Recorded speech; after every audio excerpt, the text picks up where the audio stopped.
Ahanbamaktada Manipuri Leiteng Wari Maikaidagi narrator Miranda-longjam isamagna ikoknona khurumjari. Ngasisu miyamgidamakta nungairba movie ama puduna lakjari. Movie asi Koreagi latest horror movie ni. Mamingna Spring Garden. Hairiba wari asi yum amagi manungda leiba thawai amagi yamna kiningai oiraba wari ni. Aduga hairiba thawai asina yum asida leiribagi maram kana amatana khangba ngamlamde.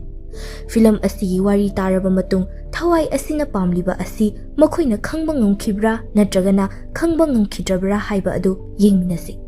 Film asi yamna su kiningai oiba aduga wari asisu yamna phajaba haiba adu oigani haina khanje.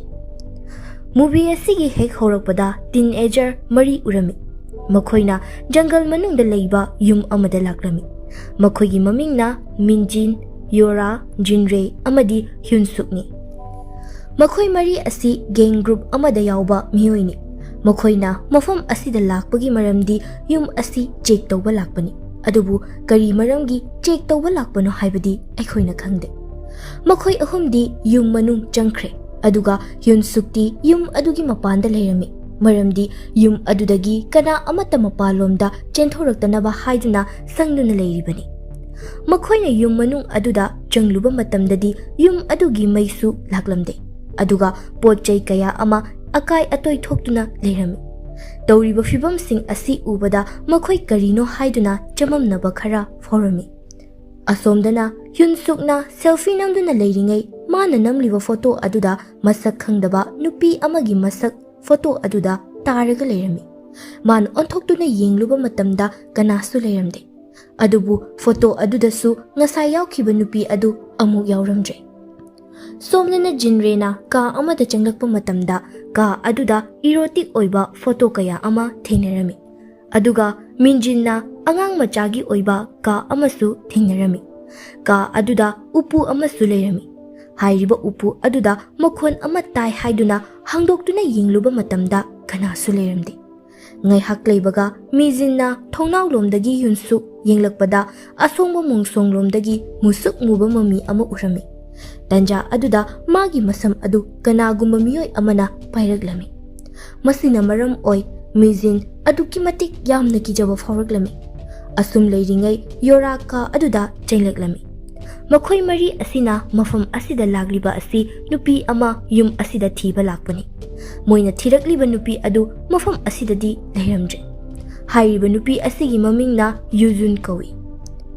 Makoida thoiba ki halakliba mayam asi makoina Yuzunna makoibu kinaba tawbani haina khanarami. Ngai hak leibaga Jinrena amamba aduda mami sami ama urami. Mana mami aduda fana kaurabasu kana amatana khumlaklamde. Hairiba thawai aduna makoi pumnamakpu yamna ki halamki. Makoi sukibana maram oiraga mafam asidagi chenarami. Mathangi sinda sohui kaubi pregnant oibi nupi ama urami. Mana nungalakpagi tum hogalakpa matamda magi mapuroibana mana tumliba famung adugi manakta leiba fen aduda thauri yanduna siduna leirambagi fibam adu ubada ma sok chatkirami. Mathangi sinda Chansugi funeral sil urami. Sohui yamna depressed oina urami. Detective nam kauba nupa amasu urami.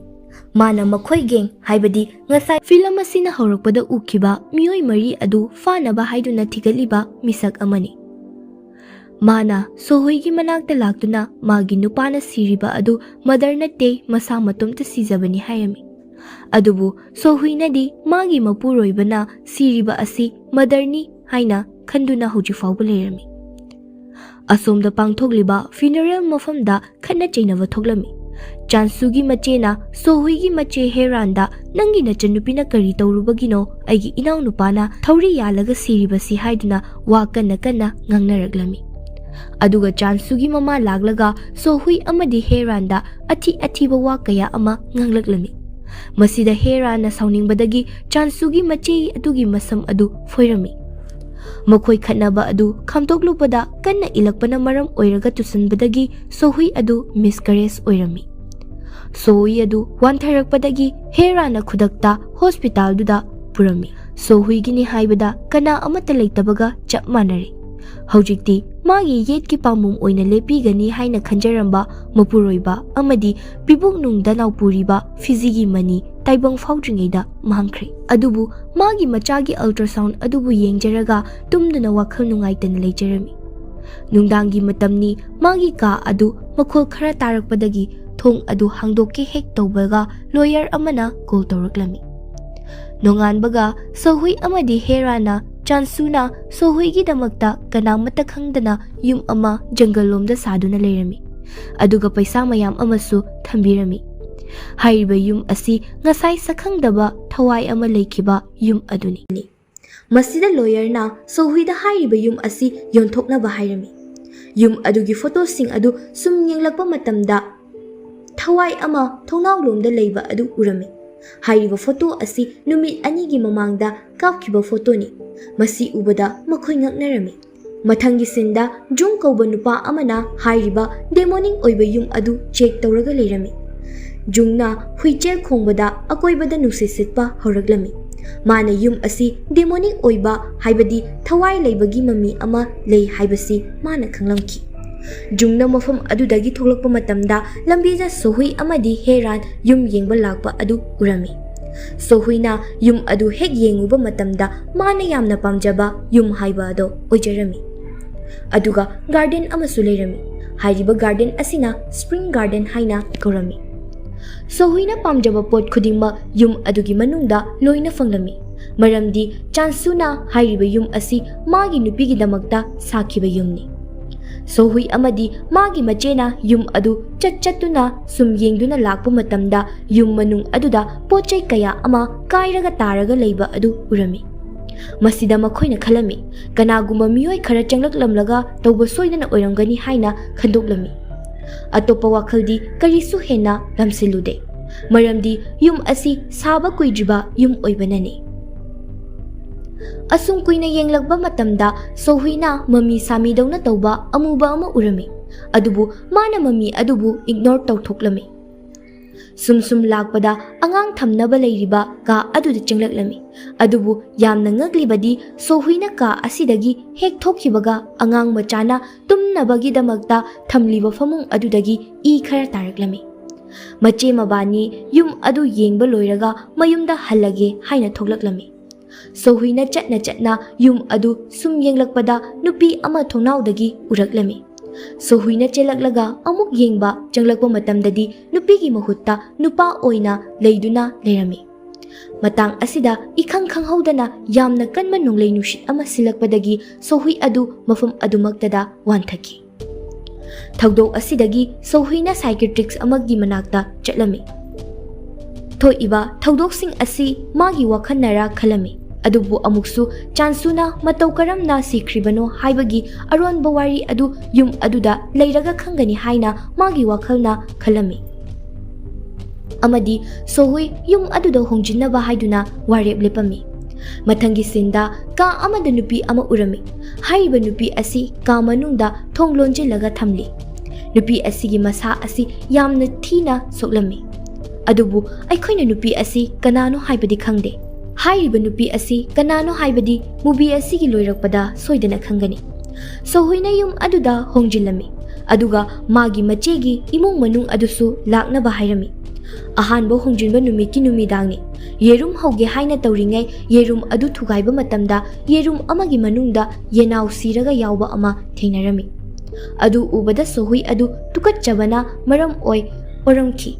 Aduga masada kijabasu phawrami. Hairiba nungdang asida magi machega magi nupa amadi macha aniga laglami. Magi macha ani adu amana Kim aduga amana Songkawi. Chaba loiraba tungda angang ani adu haibi tongnabagi damakta mapanda tholaklami. Mabani na sanaraga leiringai mungsong maraktagi khonjel ama tarami. Songna yenguba kanda karigumba potsak ama mami sami oina urami. Aduga hairiba potsak asi sor honbagi mawongdasu urami. Songna paige haina tawba matamda magi makhut adu kanna paisinkhibana khangprek khangna lauraklami. Ahalsing adusu pakhatpaga loinana chenthonaraktuna yengba kanda song adu kaptuna leirami. Kaidawrage haina hangluba matamda magi makhut adu kanano mana kanna paisilak hairaglami. Sohuigi mache Herana numidang aduda adumak machasing adu puduna mayumda hanki. Heran lambi lakpa matamda machagi makhutta kanagumbana kana paisinkhibagi makhutki mami taba thengnarami. Madu ubada mache adu Sohuigi damakta yamna pakhacharamki. Somdana Sohui yum aduda brush tawraga leiringai magi makhuttasu mioiba amagi khutki mami taraga leirami. Sohuina matau karamna khutsa mami taramlibano haiba khanglamde. Mathangi numita Herana songi makhutta taba mami adu leiba uramkhide. Maram asina pakhalamba adu khara makhaidi farammi. Numit sigi numidangda Sohui laptop ta thabak sunan leiringai laptop adu glitch tawraktuna angang macha amagi video masa matomta thajaraklami. Haiba angang aduna Sohui da yengdaklami. Ngaihak leibaga laptop adudagi yamna ngakpa mawongda I mayam ama kamthoklaktuna Sohui da palami. Sohui khamprek khangna hogalami. Adubu pumnamak asi Sohui gi mang oiduna leirami. Sohui na hogalakpa matamda faglang mathakta I khara tairaga leiba adu urami. Masidagi mana mathakta leiba ka aduda changduna check tawrami. Hairiba ka adu angang leinanaba thamba ka aduni. Mana yengluba matamdadi karisu tawdana normal oina leiramki. Mana ka asidagi thoglakpa matamda kanagumba amana chenbagi khonjal taraglami. Khonjal aduna taba mafamda Sohui adu chetlami. Mana sum lakpa matamda ka amada changlakami. Mana hek changlakpa matamda yamna ngakpa angakpa ama thengnaramki. Maramdi ka aduda changsugi thawai adu leiramki. Sohuina magi nupada wari sananaba honarakpa tanja aduda kakching ama laktuna magi mamita chiklamki. Kari no khangdaba khara magi mamita uba horaklami. Ngaihak leibaga chansuna magi makhut khutsa ama lekthekpa matawgumna Sohuigi khutsa adusu chansuga chapmanana lektheklami. Magi masa adu demonic changbagi matawgumna tawraklami amadi magi masadagi kakching mayam ama thoraklami. Sohui mamit khangpang pangthoraklami pumnamak sing asi amuksu magi mamang oiduna leirami. Sohuina hogalakpa matamda angang leinanaba ka aduda khonjel ama taraklami. Ka aduda changduna yengluba matamda ka adu kanasu leiramde. Sohuina asumna ka aduda koina kana legi haina yenglakpada table amagi makhada pregnancy test thokkhiba ama taduna leirami. Hairiba adu positive oirami. Masigi matung yum adugi basement da chatlaga hanagi potsing adu sum yengluba kanda amukasu pregnancy test tawbagi kit adu thengnarami. Matang asida achauba chingnaba amadi wahang khara hangba horaglami. Haibadi yum asidi magi nupana magi damakta inaw nung masabiramkhibani. Amadi mafam marang khangda magi nupa siki. Adubu thengnariba hairiba kit adu amana Sohuigini aduga amana kanagino haiba khanglamde. Faglang aduda Sohuigi photo matomta thekcharaklami. Madu mana yengba changba matamda photo ama kelaklami. Hairiba photo asi high school tambi nupi amagi photo ni. Sohuina khalaklami. Hairiba nupi asiga yum asiga karigumba mari khara soidana leiramgani haina chingnaba horaklami. Sohuina photo adu puduna manak nakpada leiba school aduga nupi asina setliba dress aduga chapmanarami. School aduda ojau oibi nupi amada photo adugi maramda hangluba matamda karisu pakhum piraklamde. Maramdi Sohui adu nupi aduga mari mata thoknaba nattabana maram oiraga. Sohuina school gi suti tharakpa matamda angangsing aduda nupi adu khangbra haina hangbak matamda kana amatana khangi kawi haiba amata leite. Mateng haina Sohuigi mateng pangbinaba kanasu phanglamde. Asomdana jangna hantet oiba yum adugi manakta laklaga bel khinglaklami. Aduga jangna leiba khara tawthoklaga fi amana karigumba khara yomlaga phumjillami. Mana tawriba sing adu Herana machanupi unaba lakpa matamda thengnarami. Madu ubada Herana sauraduna nupa adu mafam adudagi chatkhinaba haiduna tanthoklami. Nupa aduna magi card ulaklami aduga hairaglami. Yum asidagi nakhoi athuba matamda chathau. Natrabadi yum asida leiriba thawai asina nakhoibu sungsoi shoidana hatkragani haina hairaglami. Nupa aduna hairamliba wahaising adu tabada Heran mabukningda kiba poklaklami. Sohuina detective nam koba nupa ama unaba chelami. Aduga detective tuda nupi adugi photo adu ulami. Hairiba nupi adugi maming Hyunju kaurami. Hairiba nupi asi mangkiba tha ama sure hairaklami. Hairiba detective masamaksu nupi asi thiriba police ama oiramki.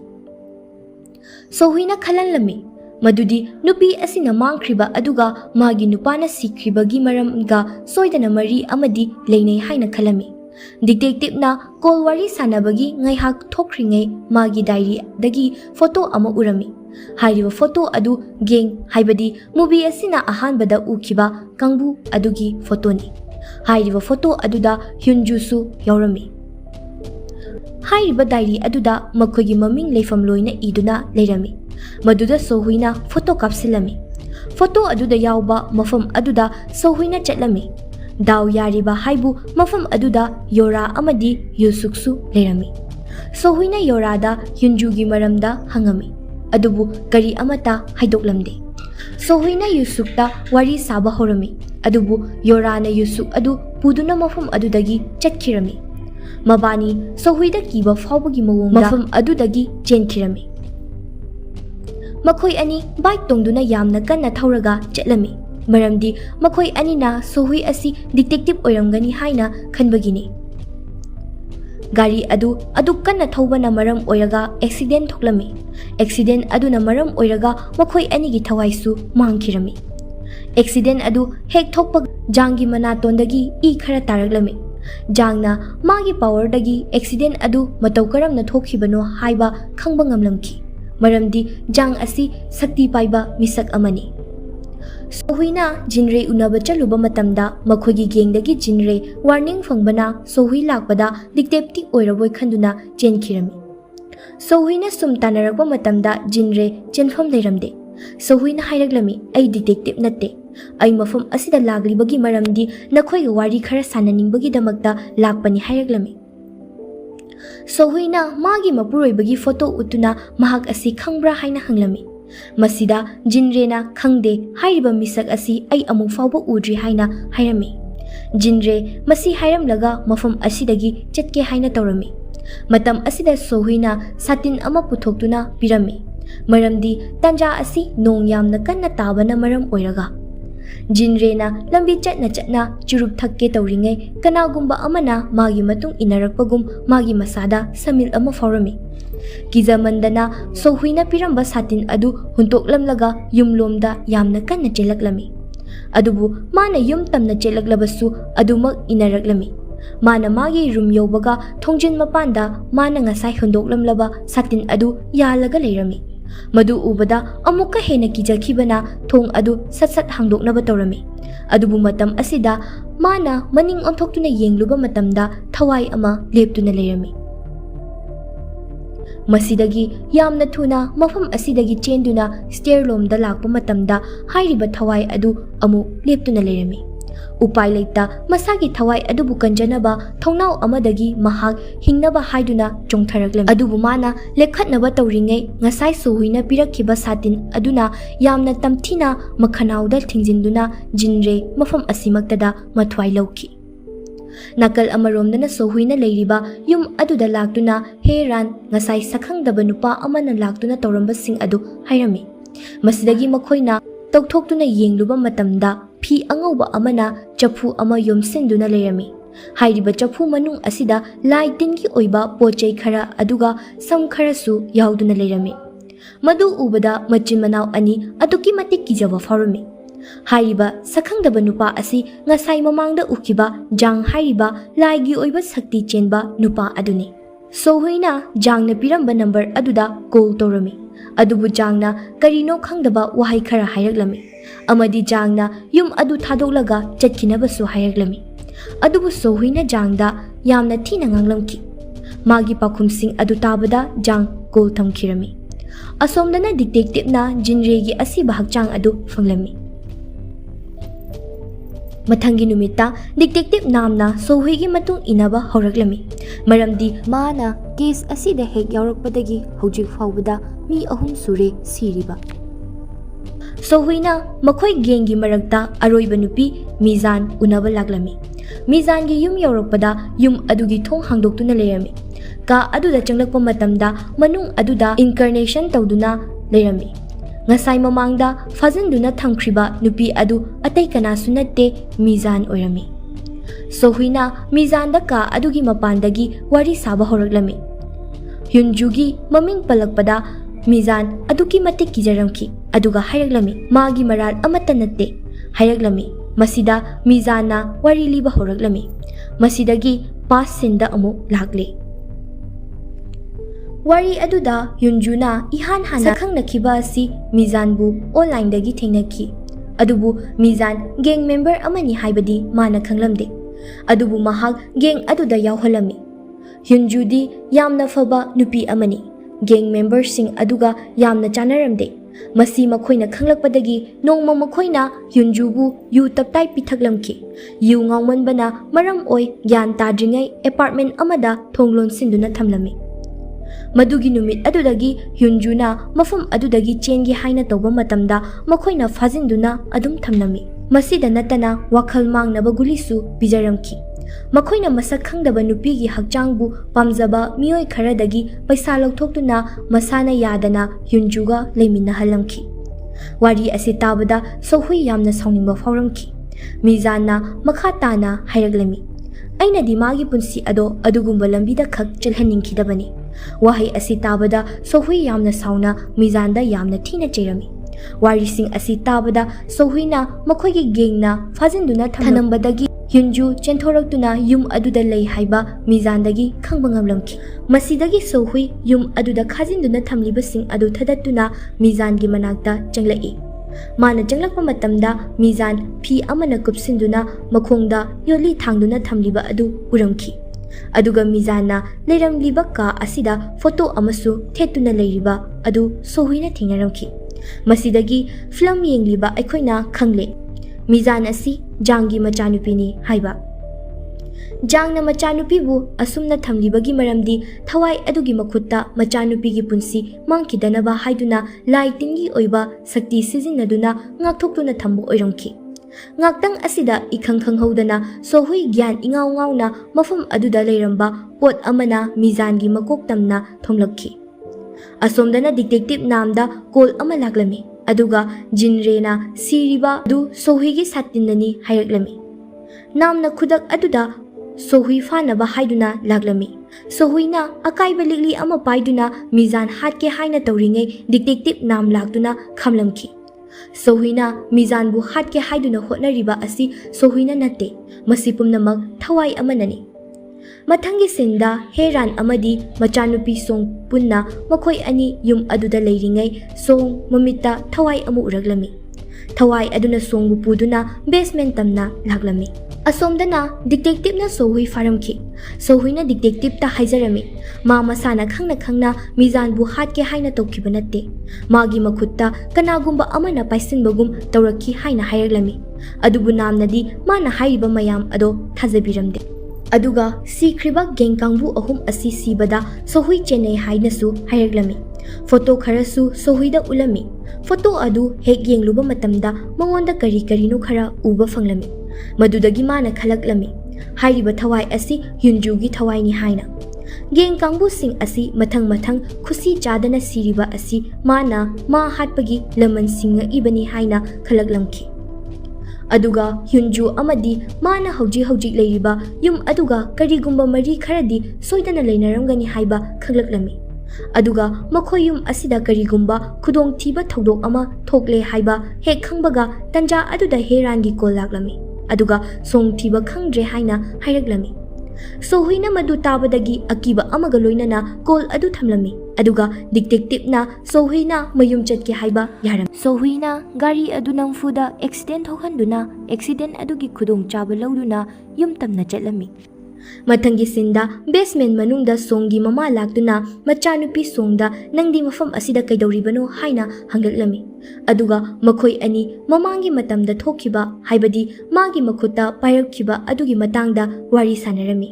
Wari asum sanarambadagi herangi khonjel adu demonic oiraglami. Aduga machanupida sakfam kaina cheraglami. Hairiba heran asi Hyunjuna magi saktam lauduna songi manakta lakpa oiramki. Asengba herandi mathakta machanupibu thiduna leiramki. Machanupi adu asumna thina lakpada angang thampham ka aduda yauraklami. Aduga angang tungpham oiriba nausum adudagi angang ba I mayam paithoraklami. Herandi madu ubada mangduna leiramki. Tanja aduda basement dagi khonjat ama tarakpadagi Heran khonglai thuna basement tamna chatkirami. Matam asimaktada sohuisu yum aduda yauraki. Aduga yum adusu paranormal oiba horaklami.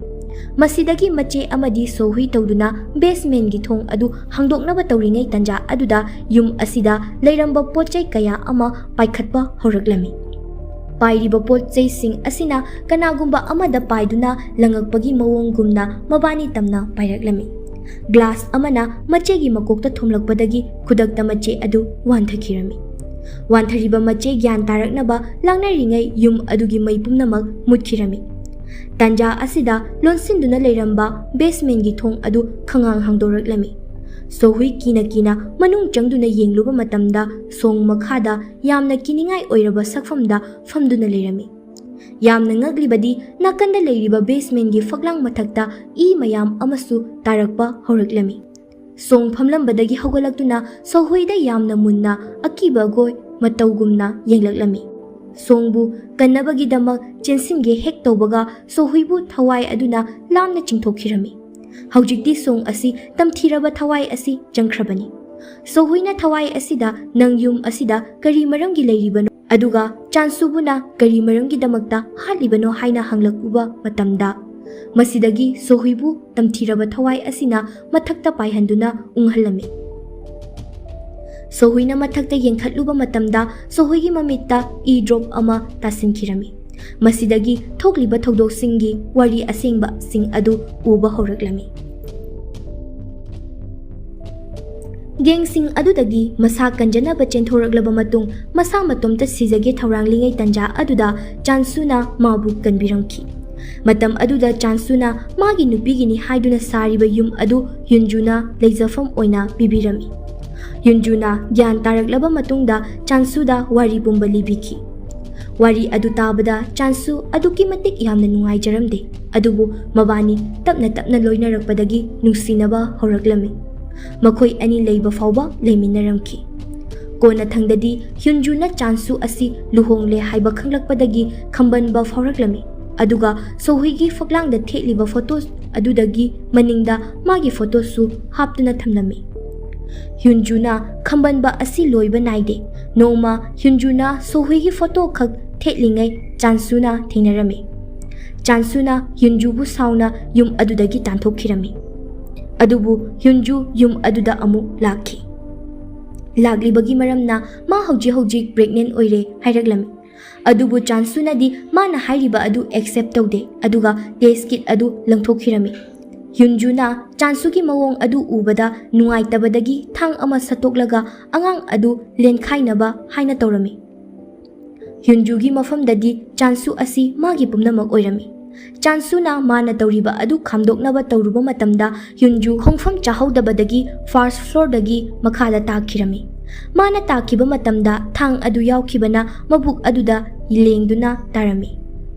Chansu yamna thuna ambulance kaunaba tawringai matam aduda Hyunju yamna thina sokpa fibamda haugatlaktuna spring garden semjinba loidriba aduda lotuna leiramki. Asomdana chansuna Hyunju adu leiramdre haiduna kolkanna tawri.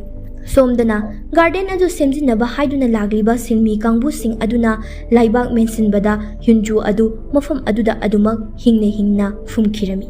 Wari pumba asi sohuina haujikti mayek singna khanglakhi. Mathangi singda jang yum aduda laktuna garden adu manak nakpada karigumba khara chaithoktuna leirami. Chai amasu tawraduna yungduna thamlami. Asumna tawrakpadagi songda changlamliba thawai adu paithokhirami. Sohui gyan tarakpadagi songi manakta changsilami. Matam aduda jangsu basement tamna lakhi. Matang asida Hyunjugi tamthiraba thawai adu nungshitki matawgumna mami oina paiduna lauba horaklami. Masidagi jangna magi laison yauraba thang adubu puthoraktuna hatoknaba haiduna hotnaramki. Hyunjugi sakti nakanbana jang pakna hek henjinba ngamlamde. Kona thangdadi Hyunju thawaina jangbu khudum chanki. Khudakta jangi thawai lawki. थोꯛलिबा तुजुंगलबा थौदोक असि उबदा सोहुई song पोंखतुना मफम अदुदगी चेंथोकनबा तौरमखि सोहुईना वांथदुना लेरिबा मचे अदु हौदोक्तुना चेन्नबा तौरिङै हेराना creepy ओइबा खोंजेलदा आइगी इचादो पिरओ हायरगलमी मसिदगी हेरान असिसु थवाई चंगे हाइबा खंगलकलमी मसिदगी हेराना थांग अमा पाइरदुना सोहुईबु हाटलगे हाइना तौरमी सोहुईना चेना लाकपदा garden अदुगी वांगमा लानखिरमी मसिदगी हेरान चोंगसिंदुना थांगना थिनगे हेक तौबगा ngसाइगी जांगना चाइथोखिबा जगा अदुदगी हेंदोकपा याखिजे मसिदगी युनजुना महा garden असिदगी लांथोक्तुना चटपा ngamlaroi हाइबा खंगलमी मसिदगी युनजुना song अमदी सोहुई हाटपा ngamlaroi खनबा दगी वारी पुमनमक लीबा हौरगलमी चांसुना युनजुदा family अमा ओइना लेहनगनी हाइदुना वासखि अदुगा कोना प्रेग्नेंट ओइरे हाइदुना हाइरुबा मतमदा माना एबु एक्सेप्ट तौबा ngamloi हाइरकपदगी माना नोमा अंगांग हाटनबा हाइदुना मबुकता थांग थिनजिनखिबनी वारी अदु हाइरगलमी अदुबु हाइरिबा वारी अदु सोहिगी मिटमांगमक्तदा थोक्लमी asengba thawai aduna herangi mabukta thangna thilami haibadi hauji soilgi wakhalda mamangda hyunjuna thangna thinjinnaba tawkhiba matang adu oina laktuna utli sohuina chensinduna nangna tawrido lale kanamtana nangbu imung manung oina loksin ningdrabasu aina nangbu loksingani sohuigi mitmangda hyunju thoklaklamki masidagi sohui amadi hyunju makhoi ani chena konsin biramki नंगबु सुंथा थादोगलोय हाइना वासकलमखि मतम अदुदा हेरान ज्ञान मांगखिरमी detective नामसु मागी team तौदुना मफम अदुदा यौरकपगा मफम अदुदा यामना कनबा नुक्सित सिकलकलमखि मरमदी हेरान मसादगी थवाई अदु चटखिबगिनी मथंगी सिंदा चही खरगी मतुंगदा अखोइना उबा fungi yum असिदा सोहुई मतोंग खक्ता लेबगी सक्तम असि अखोइना Uri अदुबु यामना ngaklibadi sohui hauji tha yamlaba angang ama mironduna leiramle spring garden asida mizan lakpagi saktam asisu aikoina uri mizan gi fibam soklaba mawongda mizana yumlomda yengduna leiringai sohuina mizan bu la o haiduna koksilami film yengliba aikoina khangabada sohui masa adu yunju gi thawai changduna leikrabani सोहुइना मीजान असि हाटनबगी दमकता मागी लमन सिंगनबगी दमकता अपांबा अदु मपुंग फाबा अमा ओइगनी अदुगा महाक garden असिगी मपांदा थोकपा यादबना मरम ओइरगा yum असिदा मीजान बु कोक्सिलिबनी अदुगा हौजी मिरोलिबा सोहुइगी अंगांग असि युनजुगी ओइरंबा याय मरमदी माना अंगांग ओइना पुगलकलबदी garden असिगी मपांदा थोकपा सोइदना यागनी assume तौना Matang असिदा film असि लोइसिनखिरमी।